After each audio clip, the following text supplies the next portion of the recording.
கொஞ்சமாக உப்பு சேர்த்தா போதும். இப்போ இந்த உப்பு சேர்த்ததுக்கப்புறம் இந்த தண்ணியை நல்லா கலந்து விட்டுருங்க. நல்லா கலந்து இதை அப்படியே நல்லா தளன்னு கொதிக்க விடுங்க. நல்லா ஹை ஃப்ளேமில் தான் இந்த கரண்ட் அடுப்பை வச்சுருக்கேங்க. நல்லா கொதிக்கட்டும்.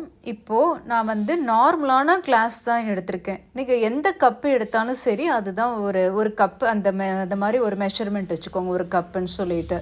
இப்போது இதுக்கு நம்ம மாவு எடுத்துக்கலாம்.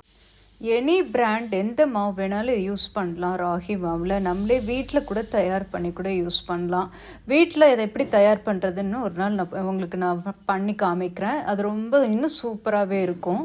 வீட்டிலனா முளைக்கட்டி கூட நம்ம சேர்க்கலாம், அவ்வளோ டேஸ்ட்டாக இருக்கும். இப்போ பார்த்திங்கன்னா ஒரு கப் மாவு எடுத்திருக்கேங்க. ஸோ இப்போ தண்ணி நல்லா தளன்னு கொதிக்கிறதுனால அது கம்மி பண்ணிட்டேன். ஏன்னா அப்புறம் தண்ணி அப்புறம் கொஞ்சம் கம்மியாயிடும்.